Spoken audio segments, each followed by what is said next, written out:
I don't want to say you're in for disappointment, but you're probably in for a bit of a disappointment. I'm not necessarily this person that you might be expecting to hear.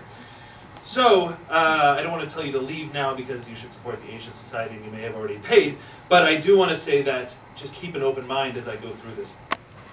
And by that I mean, I didn't go out to Nepal to do anything more than try to impress people with the fact that I was going out to Nepal. I had been living in Europe and I'd been working in the public policy sphere for several years, about 8 years or so. And I had decided that I was going to spend all my money and go around the world before I moved back to the United States. And in doing so, I thought that I would get a lot of recognition and just general, I don't know, enthusiasm, I guess, from my friends, which I didn't get. And I think it's because my friends understood that you have to have some kind of fiscal responsibility even in your late 20s, even if you swear you're never going to get married and you swear you're never going to have kids and everything else, you should at least put some money away, be some kind of responsible individual. And I wasn't, but what I did find was that once you start telling people that you're going to volunteer, people look at you in a much different way. They really, this respect, comes into their eyes, and when you tell women, they get very impressed with this, and this becomes kind of a wonderful way of meeting women in bars by telling them this kind of fact that you're going to have to volunteer in an orphanage in Nepal. And I found that if I told more and more people about it, I sort of trapped myself into the fact that I was actually going to have to volunteer in Nepal, which was pretty much, I promise you, the last thing I wanted to do with my life. So I got out to Nepal and I went out to trek for the most part. That was my initial reason for going out. And I didn't know anything about Nepal when I got out there. I knew that it was sort of on the far side of the world. I didn't know that there was a civil war going on at the time. This was late 2004 going into 2005. I certainly didn't know anything about working with kids.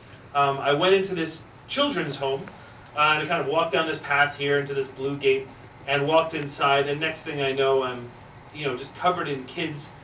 And I didn't really want to be covered in kids. I didn't really want to work with kids at all. I kind of had the impression that working in an orphanage, it would be quiet kids that wouldn't really bother you very much, that you could sort of just go and serve them food or whatever you had to do with kids, and then you could, I don't know, go and read a book or something like that. And that's just not the case. And if you've worked with kids before, you understand that kids are the same everywhere. They just have boundless energy, and all they really want to do is, have fun and have you entertain them pretty much 24/7. And just to give you a sense of the place that I was coming in from, I'm sure here at the Asia Society, you're going to probably pick up on this a little quicker than some other places. But I remember distinctly, and I write about this in the book because it was such a searing memory, the fact that very early on kids wanted to know a lot about the United States. They wanted to know, what we did here and what did we have cars here and what the ocean looked like and everything. And one of the things they wanted to know about were our favorite foods. And I was, kind of ready to go to bed. I was turning off their lights and they were asking me what my favorite food was. And I was saying, well, probably, I don't know, I'm not even sure. And they were asking about my favorite food was goat, which is a popular meat out in Nepal. And I told them, no, my favorite food wasn't goat, but it was probably, hamburger or something like that. And they were asking what hamburger was. And I was telling them it's beef, and they were asking what beef was. And I was saying it's cow. And I imagine that here in the Asia Society, I'm sure some of you understand the Hindu culture better than I did at that time. But what I didn't understand, of course, was that I was telling them that, in our country, we were murdering cows, and it was my favorite food. That's what we were eating, and it just got us off. It got us off on the wrong foot, I think, because I think that they all of a sudden started to realize not only was I incompetent, but I was also, had no respect for their culture whatsoever. And it got me into a mode where I started to think, I'm actually going to have to do a much better job of really understanding what these kids are all about. And a much better job of parent to these kids. A parent not only who had to understand them and respect them, but also when they got sick, which they did, a couple of them got sick, I had to take them to the hospital. And I started to understand this was more than just kind of coming here and observing and feeding them food and then going home. I actually had to take care of them. And I think I took on that task a little more seriously, to the point where you can't invest in something like that or in a group like that and not become naturally more attached to them. And I did, and I did to the point that at the end of this 3 months that I was there, I actually told them that I would come back a year later after I had done this big round-the-world trip. And I did. I came back a year later, understanding that I wasn't going to be able to say goodbye to them on that first time without knowing that I would come back. Because to me, that's what family is. Family is when you leave, it's not like you never know if you're going to see the person again. It doesn't matter how close you are with your family. You know that at some point you're going to see them again.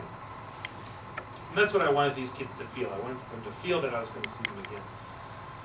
So I came back, and a year later, the situation in Nepal had gotten worse. For those of you that may know or may not know, the civil war in Nepal was ranging from 1996 to 2006.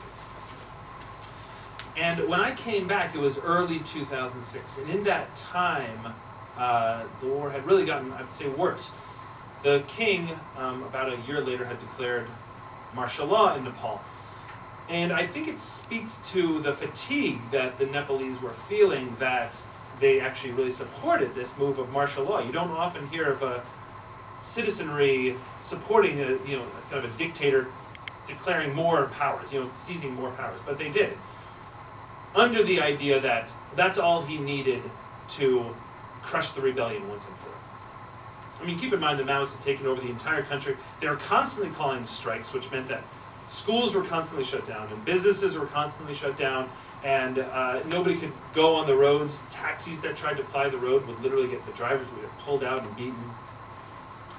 When I went back, it was worse. I mean, it was, you couldn't even get to the orphanage anymore without being stopped in the road and being taken out and being searched and everything else.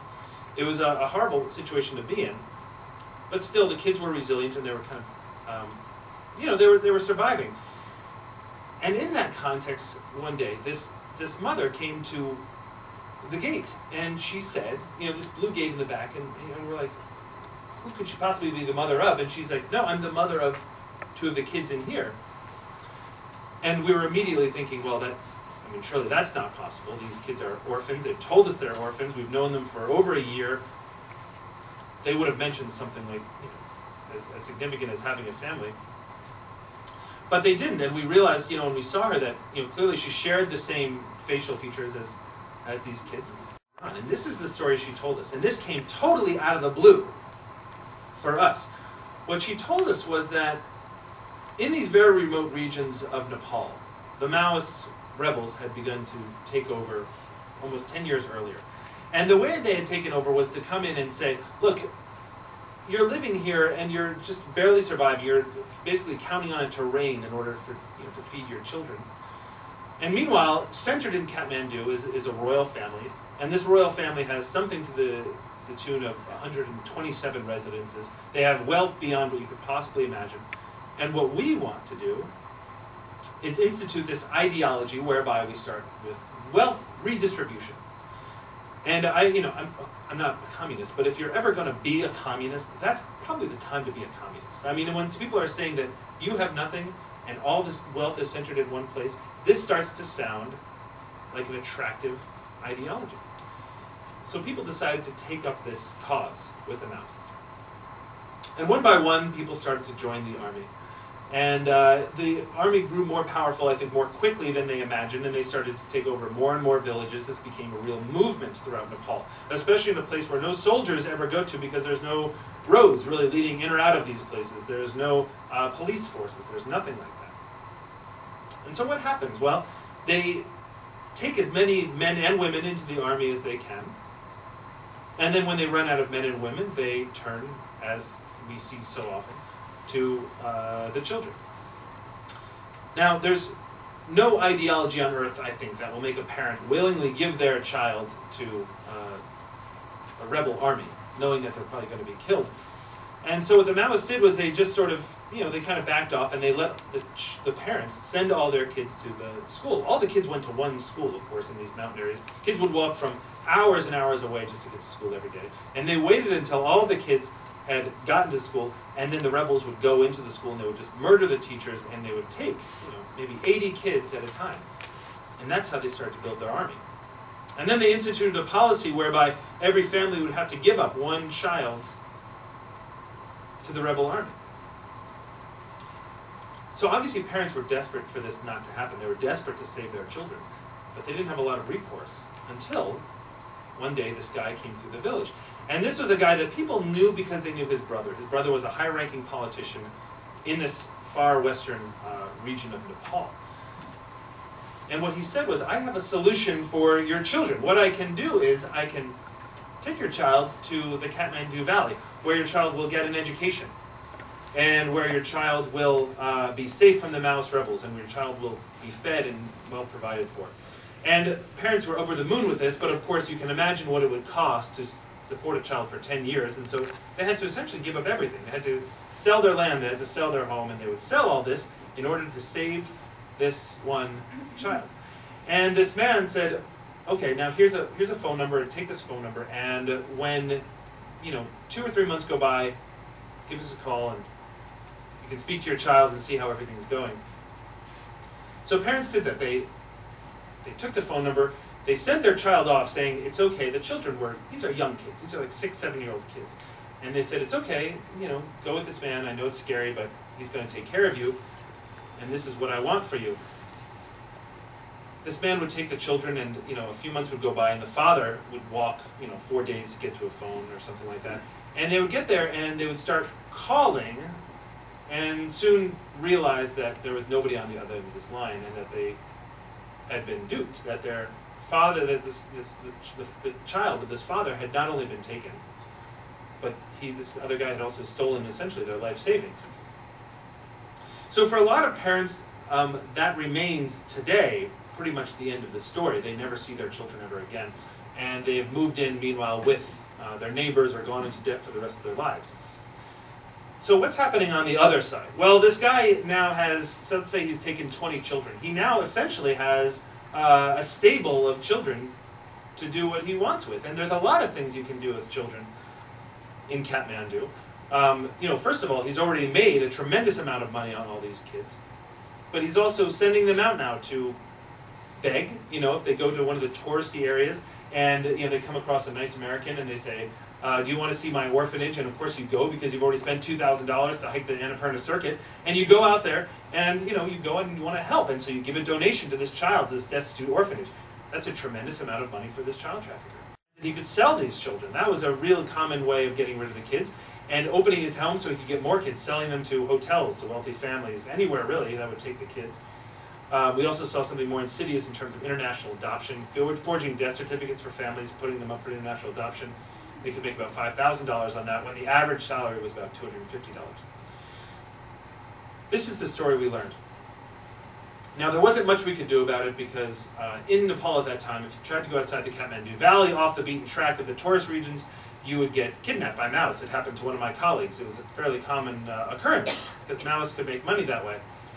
But we thought we could at least take these two boys and let them visit their mother, who lived across town. And we did that, and we were doing that for a month or two, and one day we went, and we found that in this area where she lived, in this little shack, there were 7 more kids. And we asked the mother, where did these kids come from? And it turned out that this child trafficker, this guy named Golka, had run out of places to put the kids, and so he just dumped them in the shack with this mother. And we said to the mother, well, how are you supporting the kids? And she said, well, I'm not supporting the kids. I can't support the kids. She was trying to support, she had 2 other young boys that she was trying to support. So my colleague Farid and I, we started bringing them food. And we thought, this is a good solution. Okay, we're feeding them and we're going to get them into a children's home. And we did. We got them into a children's home. A children's home called the Umbrella Foundation said, we're going to go and pick them up. And this worked out well for everybody. They were going to pick them up in a week or so. And it was right at that moment, and I was thinking about it, it was probably almost exactly 5 years ago today, I'm thinking, when the revolution in Nepal broke out. And it was a bad revolution. Maybe some of you know about it, but if you don't, it was very similar to what we saw in Egypt over the last couple of months. People just took to the streets on the side of the Maoists. The Maoists said, we're basically coming into Kathmandu, we're shutting everything down until the king abdicates the throne and gives over power to the people. Everybody came out on the streets. The king said, if you come out on the streets, you'll be killed. This is the curfew in place. Well, we didn't want to get killed, and so I, along with all the other tourists, we fled the country. And we're watching on CNN as this revolution is unfolding, and it happens over the course of about 3 weeks. But after 3 weeks, the people prevail. They had taken bullets, they had been shot dead in the streets, but you can only do that for so long before the king, realizes that the people are actually at his door, and he has to give up the throne unless he wants to sort of be hung in the streets. So with that, we kind of thought, this is good.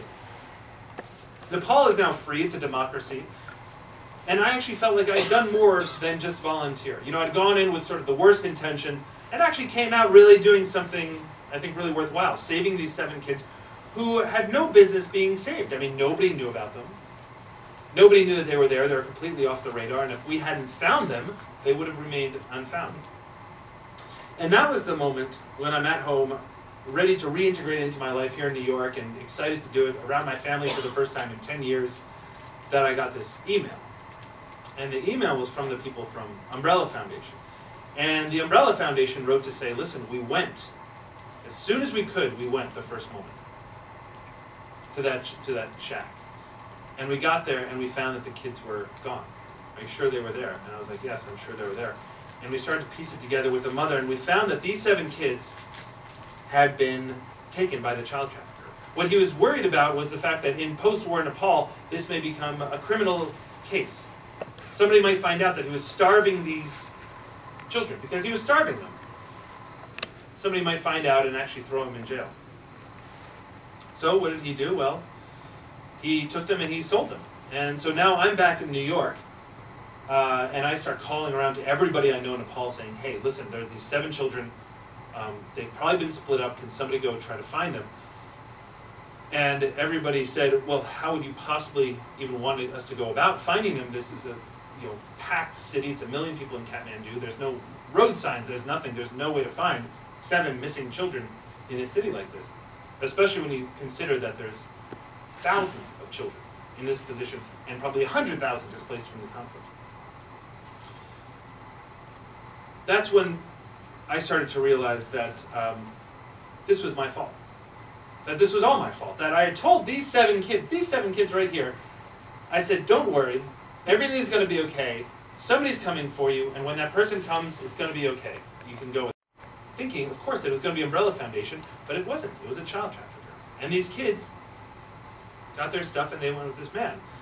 And now these kids are gone. And so I realized at that moment that even though I was desperate not to go back to Nepal, I didn't want to make this my life at all. I had no interest in it.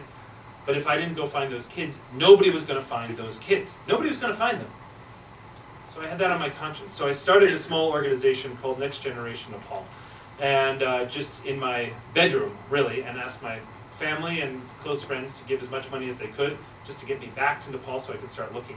And one by one, I started to search for and miraculously find the kids. The girl I found after a couple of months, I found her literally, I got a lead that there was a girl that looked like her that had appeared in this little village in the western side of the Kathmandu Valley. So I went thinking, well, I'll just find her, and she came out in the street, and I found her. This other boy, this boy was in there earlier. I don't know if you probably don't even recognize him. Let me go back for a second. He's there in the middle with the gray sweatshirt, and unfortunately he has a sweatshirt. But here, he was comatose when I found him. I actually got a call saying that he hadn't survived. And so I went to the hospital not knowing what to expect. And I just stayed with him in the hospital, here where there are no nurses, so that's why I had to stay, until he woke up. Thank God, 2 days later, along with the other kids.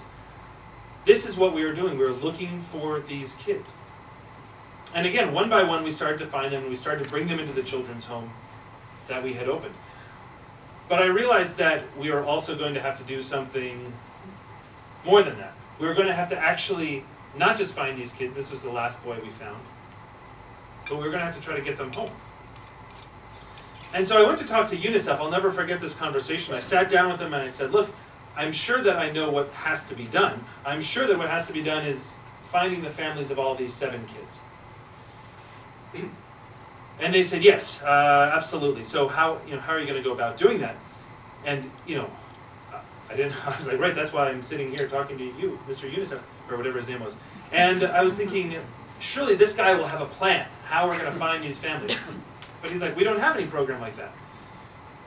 So Farid had just arrived back in Nepal, and we had a little powwow, and we're thinking, okay, we have all these kids now. How do we find their families? And so we didn't have any answers. So I did basically what the simplest thing and kind of the dumbest thing I could think of to do. But keep in mind, nobody else was doing this. And I thought, well, what if I just take photos of the kids and I just go into the mountains? I mean, I know generally what region they're from. They're from, this far northwest part. They're from all the way up there on the border of Tibet, where it says Simikot up there. I don't know if you can see it. And I'm all the way down here in Kathmandu. So I fly a plane in there, sort of as deep into the mountains as I could possibly go, till you're almost at Tibet, to the last, literally the last flat part of the ground there where a plane can land. And we went in there, and I just put on a backpack and hired some locals from the region, and literally just started walking through the mountains with photos of these kids. And one by one, we started to find the families. Again, we knew at this point that the child traffickers, now, I didn't know it at the time, thank God, because this wouldn't have been, I would have been running, not walking through here. But the child traffickers found out that I was in Humla at the time. They sent guys after us because we were essentially trying to undermine everything they were doing. The Maoists, the war had only ended 3 weeks earlier, so we literally had to go see the Maoists first. And thank God my father's an Irish citizen because I had an Irish passport, because the Americans kind of backed the wrong horse in this, and if they saw the American passport, that would have pretty much been it. And so I pulled out my Irish passport, and I'm thinking, am I going to have to fake an Irish accent? And of course, they didn't even speak English, so that was kind of off the hook there. Everybody's relieved about that, I'm sure. But I essentially got out there and just started walking. I got this paper from the Maoists saying, don't hurt this man, he's coming to help us. And got out there and started walking through the mountains, and one by one, again, started finding the families just based on photos. And I was out there for about 4 weeks, and that is essentially, I'm gonna leave it there. I'm gonna let these photos scroll through. This is the first family we found. This boy's name is Anish, and the whole village had gathered around because they'd never seen somebody so pale in their lives, probably, but also because I had a photo of this child that had disappeared 4 years earlier. And again, for these families, this was an extraordinary moment. So again, I'm gonna let these photos scroll through. And I know we're going to have a little Q&A and everything else, but this is the genesis of Next Generation Nepal. It's a genesis of how we found out that there's a kind of trafficking in the world that we don't really know about, that there's a part of the world called Nepal that a lot of us, maybe here, maybe we do know about it in this room, but a lot of us don't know. The fact that these are just like our kids, and they need our support as much as anybody else does. And this type of trafficking needs people to be ambassadors and combatants against it, because not enough people know about it. So I appreciate you letting me come here tonight to talk about it, and I think we'll be able to speak here, so I'll just let those scroll through. 2006, I think it was fall 2006. Yep. You had just established NGN, and you were going back to Nepal. And at that time, he was telling me about his plans, and I was very skeptical actually, to tell you the truth. That you would have been foolish if you were not. Yeah. I don't blame him, but you kept at it.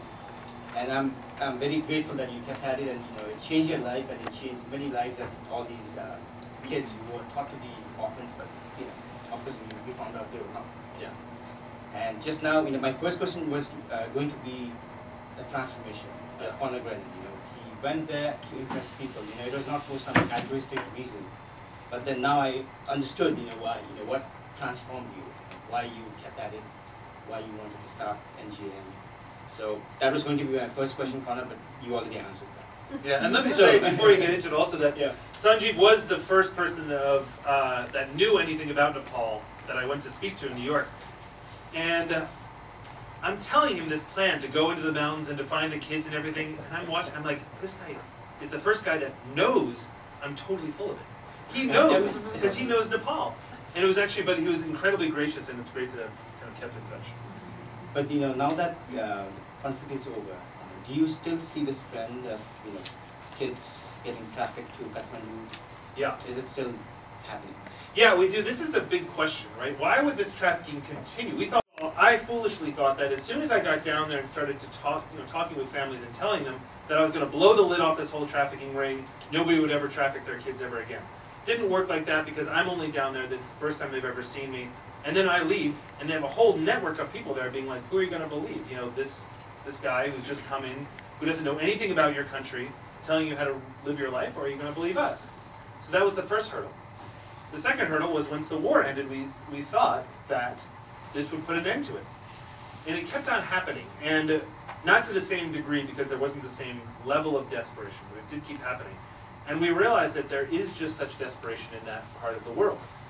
There's such poverty, there's such lack of education, and people really see education as the thing that's going to save their lives in a lot of ways. And it's unfortunate because, not because we don't believe in education, but because they're willing to put their kids at such risk to get that education. So we still see it happening today.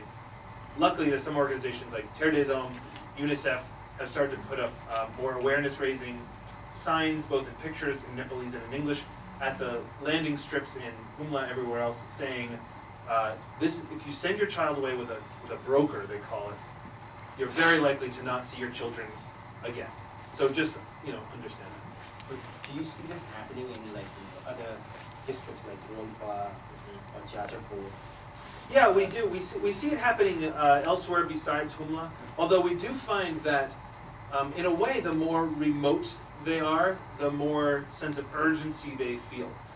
There are some districts that are very close that send their children to Kathmandu as well, but a lot of them have family members that they maybe send them with them or something like that.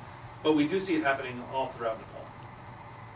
And while researching for this program, I found this appalling statistics about how only 4% of adopted kids in Nepal are domestic adoption. Did you see that? I haven't seen that statistic, but it doesn't surprise me. It's we've had people even in this room I know who have adopted Nepalese children. It's a wonderful thing. It's we don't know how the culture exactly works in Nepal. I mean, this is for the Nepalese to figure out. But I do believe that it is a possibility. Now, there have been some really wonderful programs, pilot programs, whereby widows maybe start foster families. Some other innovative ways of taking care of this issue, because we do believe that if it's possible for a child to stay in their country, they should stay in their country. If not, then international adoption is the best. Because on the other hand, you see that in Nepal, there's informal adoptions, relatives adopting their cousins' kids and all that, But this was this was very startling. I saw this only 4%. Yeah. But okay, so that's that. And I saw something about this demand and supply argument also. When right now adoption intercountry adoption is suspended. So they're talking about how when it's not suspended, the abandoned kids it spikes up. Do you see that trend? Do you see that trend from your colleagues in Nepal? Yeah, only anecdotally. I have to say it's very hard to get any hard statistics on these kinds of issues, because the statistics we've heard are that there are something like 15,000 children who have been trafficked in this way, for example, 600 illegal orphanages. It's hard to see sort of anything that would allow us to lock on to any statistics like that. But I do believe that for sure there's a tremendous amount of kids at risk.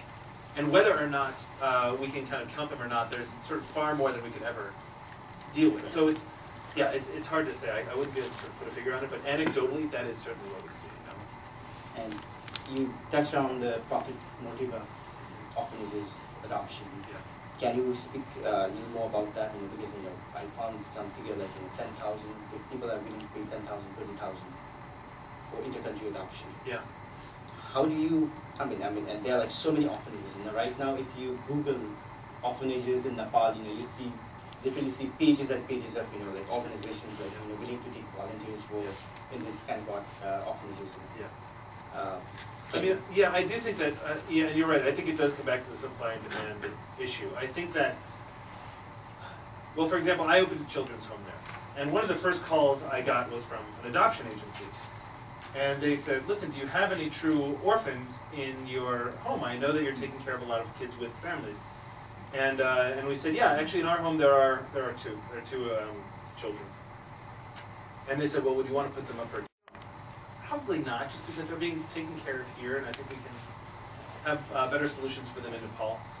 And the woman at the adoption agency, and I don't mean to demonize them, this is just what they're doing, because I think they really believe in international adoption, as do we as an organization, completely. But she was saying, and this one had started to hit me, she's like, you know, you get, for each child that you put up for adoption, the adoptive parent pays something like $5,000 to the organization.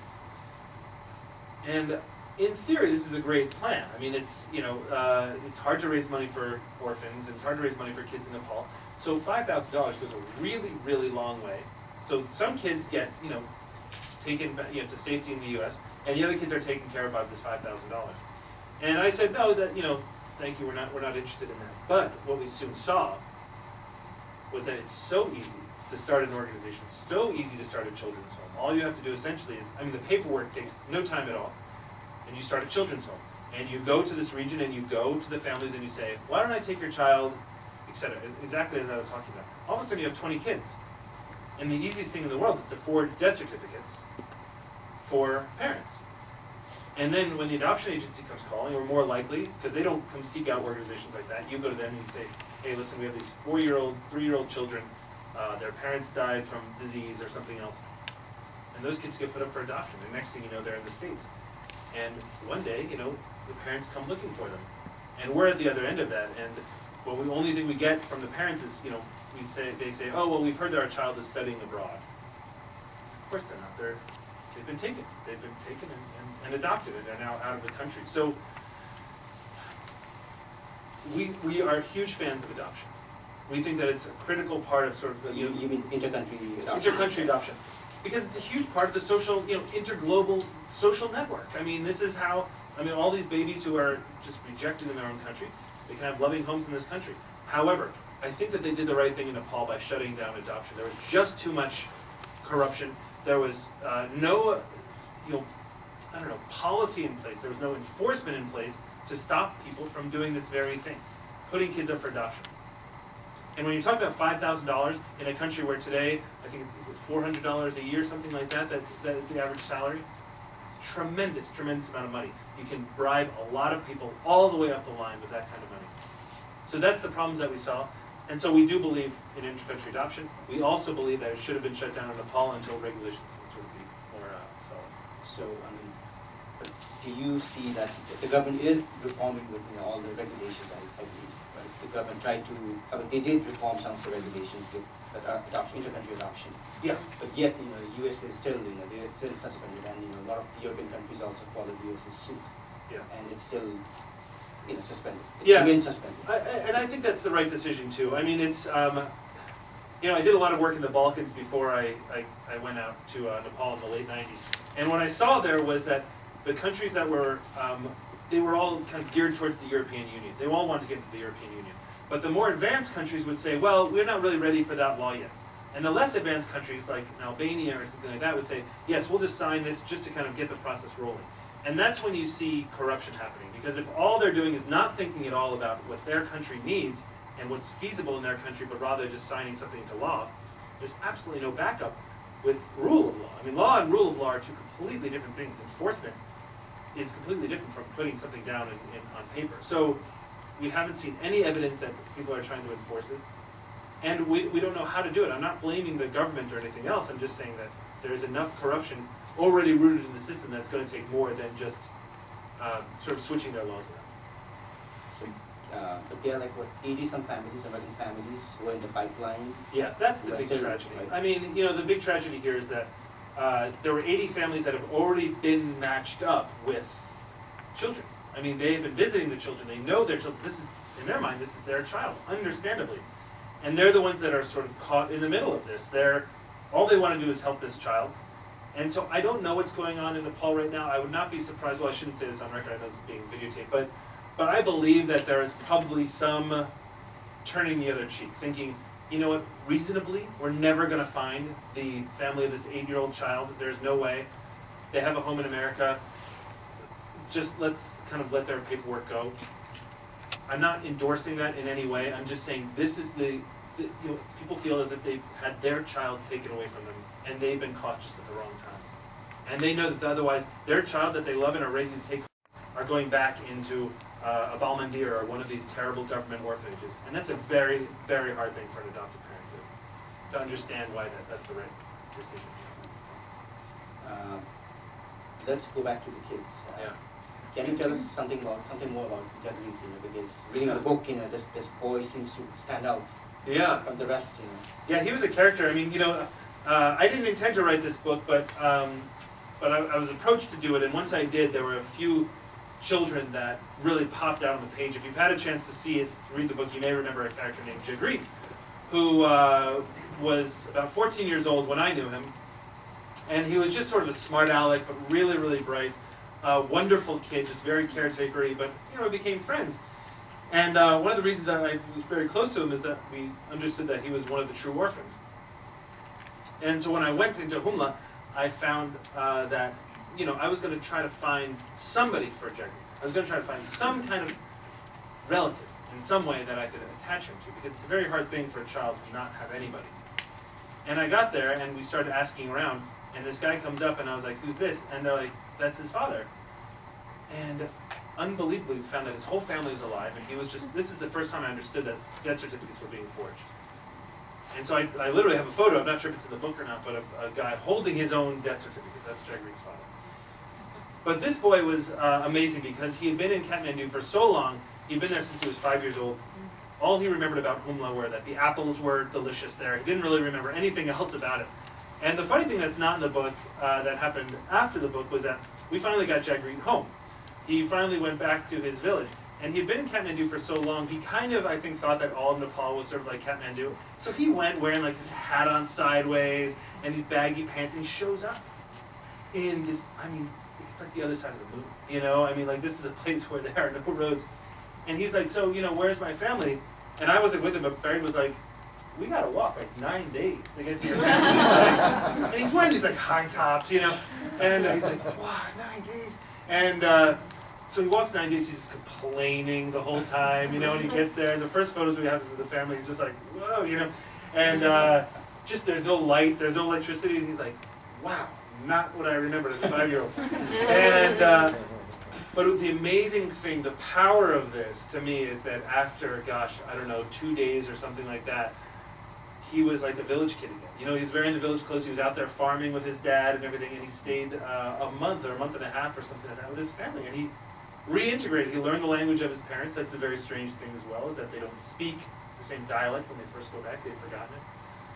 And suddenly they're, he was back in the village like a village child. He came back because he was a very bright kid. He was about to go to university. But it took a long time. It probably took 4 years from the time I promised him that I would reconnect him with his family, but it did happen in the end. Why did you bring that apple for Jagmeet? Or you brought it and you ate it? No, I ate the apple. I never told Jagmeet that I actually ate the apple. That was a good question. Miraculously, the story kind of goes deep into this, but I got stuck in the mountains. That was the worst. That was kind of the low part of it, and the worst part was that I was trying to get back to get to a woman.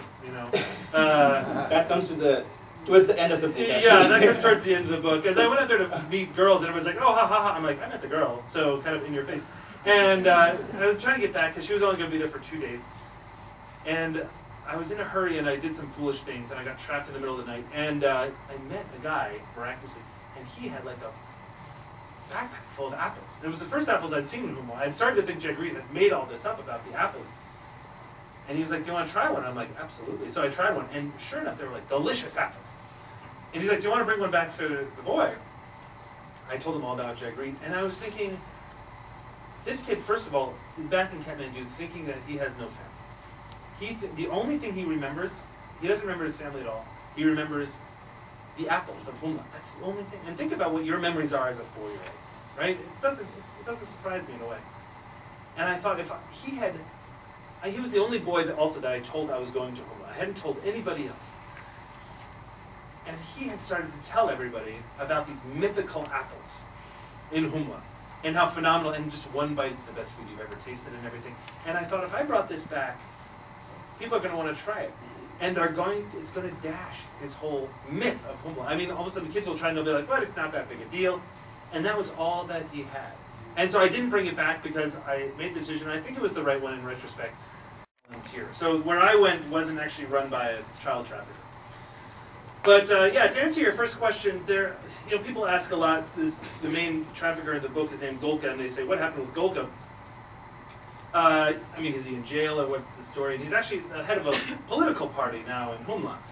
So that's sort of the rule of law that we're talking about.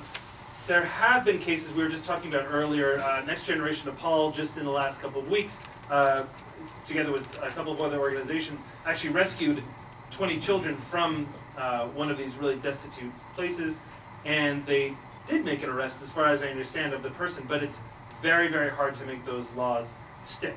So unfortunately, there are a lot of people out there still operating these children's homes, which is why we have kind of our work cut out for us. I mean, what we're trying to do is work with other organizations to rescue these kids, of course, but the more families we can reconnect, the more, we can kind of, I guess, delegitimize these men who have all these certificates, who say, "Look, see, here's the certificate where the parent was killed by Maoists, and where, this happened and this happened."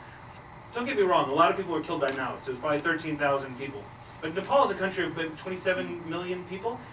Not everybody was killed by Maoists. So, I mean, it's a very easy thing to forge.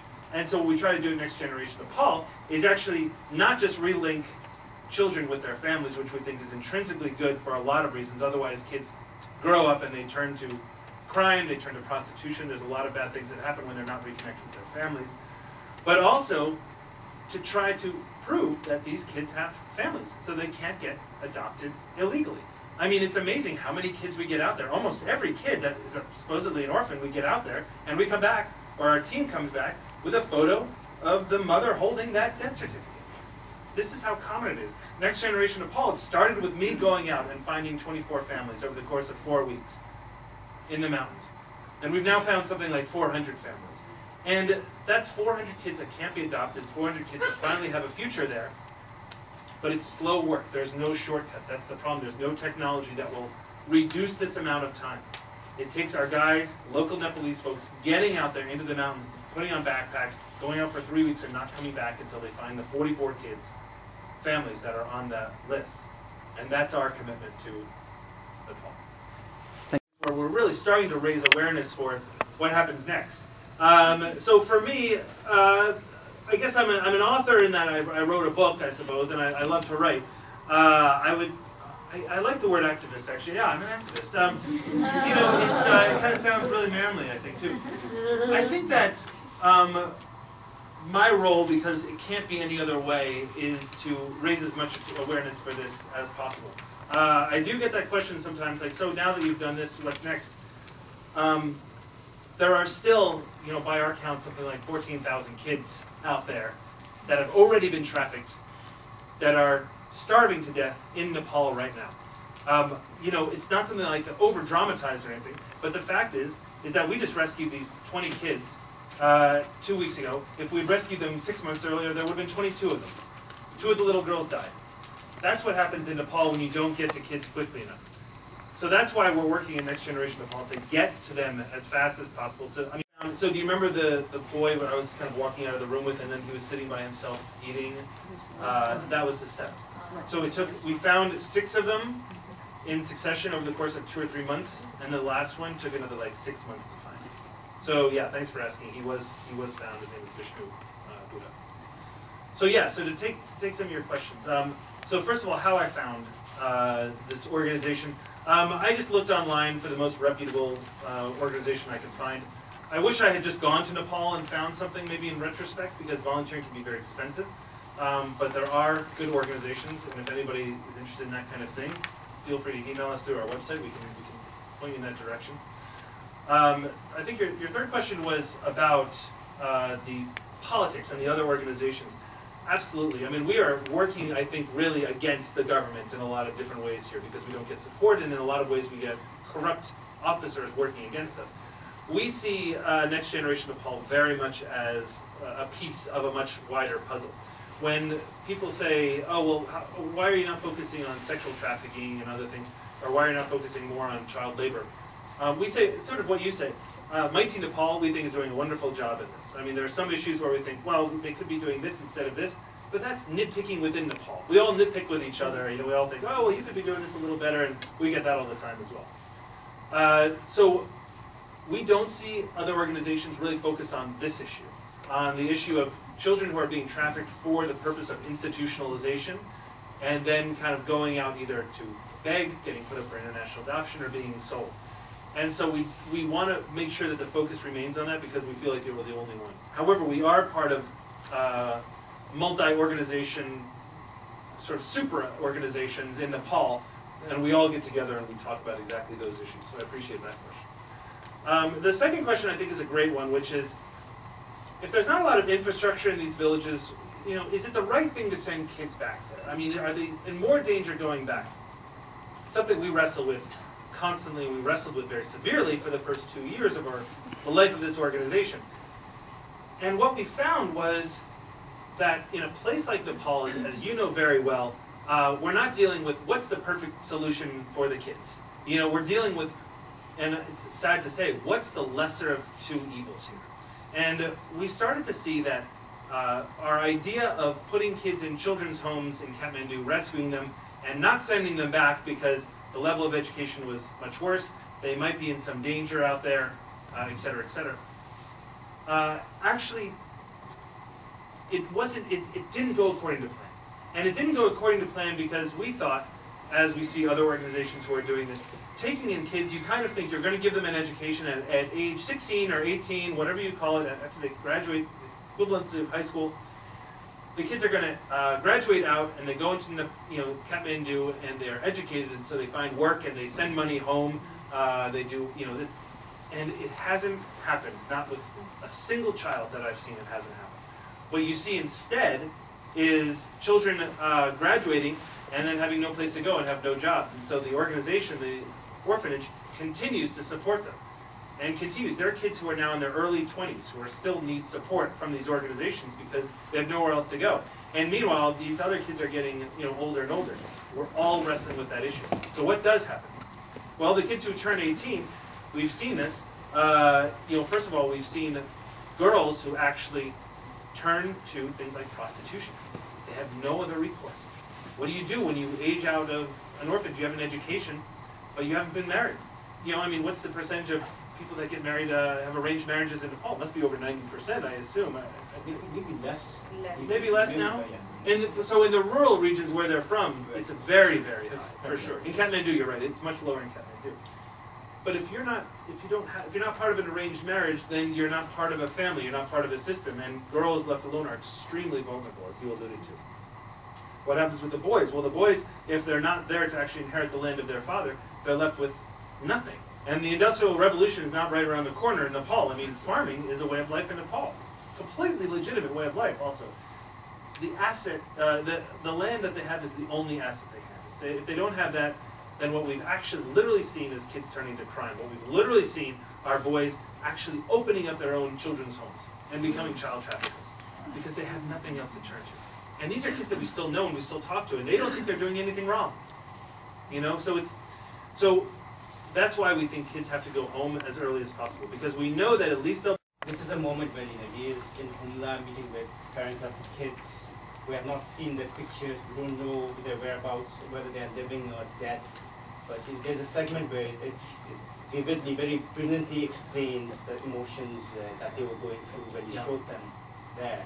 And said, your kids are, living in the park. Let me read a couple of pages here, if that's okay, because do you remember, we saw a photo up there of me surrounded by what looked like the entire village, right? That I alluded to that was the parents of Anish. And so I'm going to write what was actually happening there, because a lot more was going on than just the picture. The picture's an amazing picture. I'll just read it, it'll kind of speak for itself. Flipping through the photos, I could see that all eyes were on me, trying to see through the folder, to see what this stranger had with him. I found the right page. I slipped it out of the folder. Stapled to the page was a photo of this woman's son. I removed it and handed it to her. It was instant recognition. She cried out, and the group crowded in to see. She touched it to her head, as one does with a sacred object, and broke down sobbing, 2 hands on the photo, thumbs pressing into it as if she was trying to enter the picture herself, to touch the boy with the oil-slicked hair parted down the middle, flashing his wide grin. The father gently took the photo from her and held it inches from his face. Then he too began to cry. The assembled crowd erupted with chatter. I dug into my pack for a notebook and sat down beside the parents. Rinjin, my guide, sat next to me, and we began our first interview. I needed to understand what had happened all those years ago when they lost their son. Who came to take him? How much did the family pay? What were they promised in return? Did they have any idea where their son was now? Each question instigated a short dialogue between Rinjin and the father. At first I thought Rinjin was clarifying the question, but that wasn't it. The questions were straightforward. What's he asking, Rinjin? Rinjin gave a frustrated sigh. It is nothing. We can speak about it. You took almost an hour and a half just to elicit the responses to what I considered simple questions. The answers were vague, reluctant. I asked Rinjin for follow-up on almost every answer the father gave. When I felt like I had all the information I would get, I asked Rinjin to translate a message to the father. It was a simple message, but I instructed my guide not to sugarcoat it. Rinjin smiled grimly at the expression, getting its meaning. I spoke to both the father and the mother, though the mother never looked me in the eye. I said this, that they had put their son's life in danger, that what they did, sending Anish away with Golka, was reckless. It was a miracle Anish was alive at all, let alone safe in a children's home. If they did this again with another child, that child would almost certainly be lost forever. Rinjin didn't sugarcoat it. The mother wept and the father stared into space. I didn't like telling them that. I wanted to be a hero, to rejoice with them, to make this scene the scene in the movie where the music swelled and the parents gave me tearful hugs. But I worried. In a way, my coming here validated everything Golka had done. He promised them their children would be safe and get an education, and Anish was safe, and he was educated. I had to understand that he was these things in spite of what they had done, not because of it. We left the parents, and Rinjin and I had time to talk. What happened back there? I said, was he not understanding the questions, or did he not want to answer? Rinjin shook his head. Neither. I would translate your question exactly, and he asked me to repeat it. I would. Then he would think for 1 second, and then he would ask me the same thing every time. Which was what? He stopped and he turned to me. He wanted to know what the right answer was. He wanted to know what answer he should give so that you would keep his child alive, keep feeding him, keep sending him to school. And I like that Sanjeev asked me to read that because, first of all, it points to the fact that I had no idea what I was doing and was completely unaware of what this father was going through. And the other thing was just that, we get a question sometimes, are the kids safe going back with their families? The family sent them away, they put them in danger. These families gave up everything. They gave up everything for their children.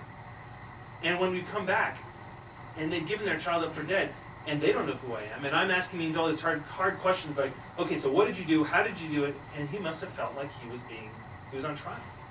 And he must have felt like, he says, well, I gave him to this man, and me to say, well, that's your own fault then. I can't do anything else about it. He was waiting for that. And I was giving him that impression. And it was a really, in the book it goes on, but it was a really, really heartbreaking moment for me. Maybe the worst. I didn't know how to apologize enough to this man, and what made it even worse was, for me, was that that night, that father came back to our campfire, and I kind of stayed away because I just felt so guilty.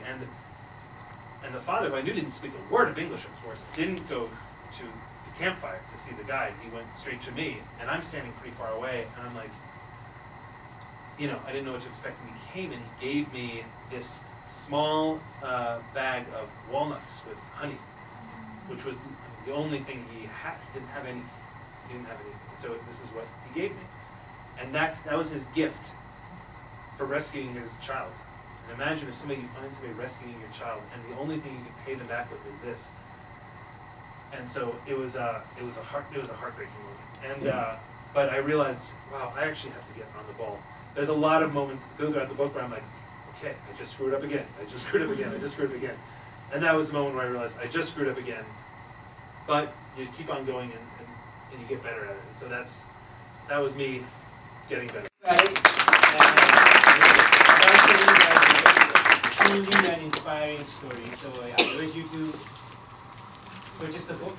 It's for sale, and you'll sign it. Absolutely, yeah, yeah. And you already mentioned your Facebook. Yes. Account. So stay in touch. Yeah. Thank you for coming. Yeah.